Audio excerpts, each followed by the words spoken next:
उनसे हम जान लेते हैं। शिवदान सर, ये वो वक्त है जब अलग अलग मोर्चे पर अलग अलग देश नजर आ रहे हैं। मैंने शुरुआत में भी जिक्र किया, रूस और यूक्रेन का युद्ध 2 साल से ज्यादा हो गया, अभी तक खत्म नहीं हुआ है। तबाही चारों तरफ देखने को मिलती है। यूक्रेन तो लगभग तबाह हो गया है, लेकिन फिर भी घुटने नहीं टेक रहा है। ईरान और इजरायल के बीच में जो कुछ अभी चल रहा है वो किसी से छिपा नहीं है। उधर इजरायल लगातार हमास के खात्मे के लिए जो फिलिस्तीन में कर रहा है वो किसी से छिपा नहीं है। अब अगला जो मोर्चा है वो चीन और ताइवान के बीच में नजर आ रहा है, और चीन ने इस बार ऐसे ही नहीं धमकी दी है, तारीख भी बता दी है। जून का पहला हफ्ता खतरनाक है ताइवान के लिए। देखिए, आपको याद होगा कि जब रूस और यूक्रेन का युद्ध शुरू हुआ था, उस वक्त भी चीन ने ताइवान को धमकी दी थी, और उस वक्त वो कहा था कि जो रूस ने यूक्रेन के साथ किया है वही चीन ताइवान के साथ करेगा, जिसका नोटिस लेते हुए अमेरिका ने चीन को उस वक्त चेतावनी दी थी कि यदि चीन कोई इसी तरह की हरकत करेगा तो अमेरिका अपनी सेनाएं भेजने से चूकेगा नहीं। इस वक्त भी अमेरिका इस बात में बहुत कंसर्न है, और इस वक्त ताइवान में सरकार बदली है, नए प्रेसिडेंट ने शपथ ली है, तो चीन अपना उस नए प्रेसिडेंट को अपना प्रभुत्व दिखाना चाहता है कि किस प्रकार से चीन इतना बड़ा सैनिक शक्ति से इतना विशाल है कि उसने पूरे ताइवान को चारों तरफ से घेरा हुआ है। और इस वक्त जब से रूस ने यूक्रेन पर हमला किया है, चीन भी सोच रहा है, क्योंकि रूस ने यूक्रेन पर हमला इसलिए किया है कि यूक्रेन नेटो का मेंबर बनना चाह रहा है, क्योंकि यदि नेटो को मेंबर बन जाएगा यूक्रेन, तो नेटो की सारी सेनाएं उसकी सीमा पर आ लगेंगी। इसलिए रूस ने यूक्रेन को बहुत पहले से बोला हुआ है कि आप नेटो की तरफ नहीं जाएंगे। इसी प्रकार से ताइवान और चीन के बीच में, ताइवान एक डेमोक्रेटिक कंट्री है जबकि चीन एक कम्युनिस्ट कंट्री है, और चीन चाहता है कि कम्युनिज्म का प्रसार करते हुए ताइवान में भी कम्युनिज्म स्थापित किया जाए, जिसको कि ताइवान की जनता और ताइवान के जो शासक हैं वो नहीं मान रहे हैं। इसलिए चीन का सबसे बड़ा कंसर्न ये है कि यदि रूस ताइवान को, यूक्रेन को अपना पॉइंट ऑफ व्यू मनवाने के लिए अटैक कर सकता है, तो उसी प्रकार से चीन भी ताइवान पर अटैक कर सकता है। मगर यहाँ पर एक पॉइंट नोट करने वाला है, अमेरिका के कॉन्स्टिट्यूशन में एक प्रोविजन है कि जहां पर भी कम्युनिज्म डेमोक्रेसी को अफेक्ट करेगा या प्रजातंत्र को मिटाने की कोशिश करेगा, वहां पर अमेरिका बिना किसी नोटिस के अंदर आएगा और कम्युनिज्म फोर्सेस को हराने की कोशिश करेगा।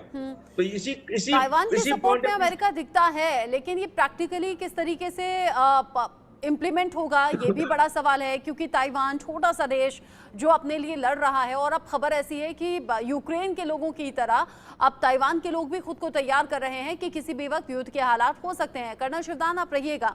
इन सब के बीच में चीन और ताइवान के बीच में तनाव जो बढ़ रहा है उसको लेकर एक अपडेट है। चीन ने ताइवान को सीधे युद्ध की चेतावनी दे दी है, ये हमने पहले आपको बताया। यहाँ पर पूर्ण पुनर्मिलन तक जवाबी कार्रवाई जारी रहेगी, ये सीधे सीधे चीन ने कह दिया है। द्वीप के आसपास उसकी सैन्य गतिविधियां अब तेजी से बढ़ रही हैं। हाल ही में चीन ने 2 दिवसीय सैन्य अभ्यास पूरा किया है। एक बार फिर से ताकत का एहसास कराने की कोशिश है। ताइवान के आसपास सैन्य अभ्यास किया गया और अब अभ्यास पूरा हो गया है। द्वीप पर कब्जा करने का यह अभ्यास था, यानी कि सीधे सीधे एक ड्रिल करके दिखा दिया चीन ने कि अगर ताइवान की तरफ आगे बढ़ना है तो इस तरीके से ताइवान पर कब्जा होगा। पहले भी ताइवान को डरा चुका है चीन, और अब इन दिनों ये कोशिशें बहुत तेजी से आगे बढ़ रही हैं। संजीव श्रीवास्तव भी मेरे साथ में जुड़ गए हैं, विदेश मामलों के जानकार हैं। संजीव जी, चीन की चालबाजियां पूरी दुनिया जानती है, चीन की चालबाज नजरों को पूरी दुनिया पहचानती है। ऐसे में ताइवान को घेरना या फिर सीधे सीधे युद्ध की चेतावनी देना और ये कहा कि आजादी की अगर कोशिश की तो कुचल देंगे, तबाह कर देंगे, इसका मतलब क्या है? क्या कुछ बड़ा होने वाला है? एक और युद्ध का मोर्चा अब हम देखने वाले हैं?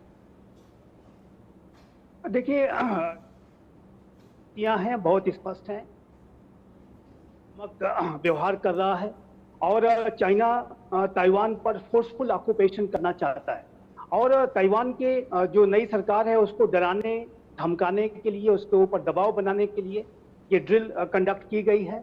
और जिस तरीके के बयानों की आप चर्चा कर रहे हैं, जाहिर है कि ये जो बयान है ताइवान के ऊपर एक बड़ा मनोवैज्ञानिक दबाव बनाने के लिए किए जा रहे हैं। लेकिन जहां तक ताइवान की अपनी रक्षा की तैयारियों का प्रश्न है, तो ताइवान अपनी आत्मरक्षा के लिए तैयार है और उसके साथ यूनाइटेड स्टेट्स ऑफ अमेरिका की भी ताकत मौजूद है। यूनाइटेड स्टेट्स ऑफ अमेरिका ने इस मिलिट्री ड्रिल, जो आक्रामक मिलिट्री ड्रिल चाइना ने कंडक्ट की, उसके ऊपर अपनी चिंता अवश्य व्यक्त की है। लेकिन चाहे वो यूनाइटेड स्टेट्स ऑफ अमेरिका हो, चाहे वो इंडो पैसिफिक रीजन के अन्य लोकतांत्रिक राष्ट्र हों, जिसमें भारत भी शामिल है, वो सभी चाइना की जो आक्रामक प्रवृत्तियों से अवगत हैं और उसको डील करने के लिए एक पोजीशन ऑफ स्ट्रेंथ को भी डेवलप किया जा रहा है। यूनाइटेड स्टेट्स ऑफ अमेरिका और ताइवान के बीच में यूएस ताइवान रिलेशंस एक्ट 1979 है, जिसके तहत यूनाइटेड स्टेट्स ऑफ अमेरिका अपने मिलिट्री इक्विपमेंट्स को, एडवांस वेपन सिस्टम्स को ताइवान को प्रोवाइड कराता रहा है और आगे भी ऐसा करता रहेगा। यही यदि चाइना ने ताइवान के ऊपर अपनी आक्रामकता और बढ़ाई, तो यूनाइटेड स्टेट्स ऑफ अमेरिका इस बात को भी करने के लिए आगे बढ़ सकता है, जिसमें कि वो अपनी वन चाइना पॉलिसी को रिव्यू भी कर सकता है। यूनाइटेड स्टेट्स ऑफ अमेरिका की जो ताइवान के संदर्भ में जो नीति है, जिसको कि हम कहते हैं स्ट्रेटेजिक एम्बिग्यूटी, जहां एक तरफ वो वन चाइना पॉलिसी को भी अमेरिका मानता है, वहीं दूसरी तरफ वो ताइवान को मिलिट्री सपोर्ट भी देता है।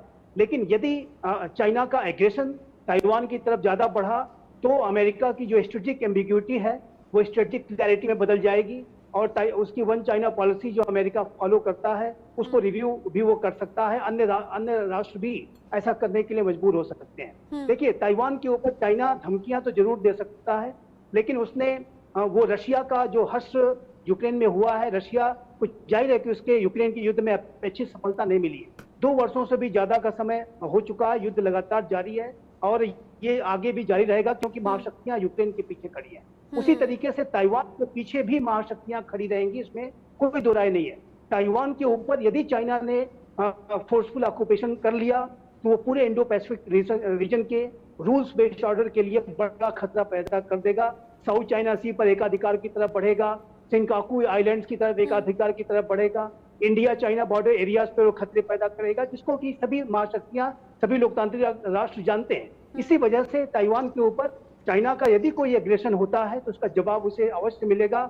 सीवियर इकोनॉमिक सैंक्शंस तो लगेंगे ही लगेंगे, जवाब मिलेगा, लेकिन साथ ही साथ सवाल ये कि ताइवान कितना सेफ रह पाएगा, क्योंकि यहाँ सपोर्ट तो यूक्रेन को भी अलग अलग देशों से मिला है, लेकिन यूक्रेन की आज हालत किसी से छिपी नहीं है। तबाही का मंजर चारों तरफ देखने को मिलता है। इन सब के बीच में चीन को घेरने की कवायद तेज हो गई है। चीन को घेरने के लिए रणनीति बना रहा है अब अमेरिका ने नया संगठन बनाया है, स्क्वाड, और संगठन में अमेरिका, जापान, फिलीपींस शामिल किए गए हैं। संगठन में ऑस्ट्रेलिया भी शामिल है।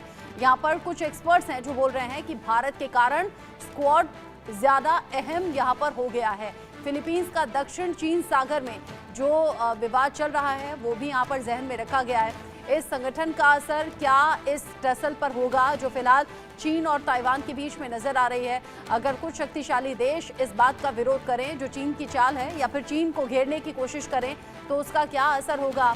ये तमाम बातें ऐसी हैं जो जहन में बनी हुई हैं। इस पर आगे बात करते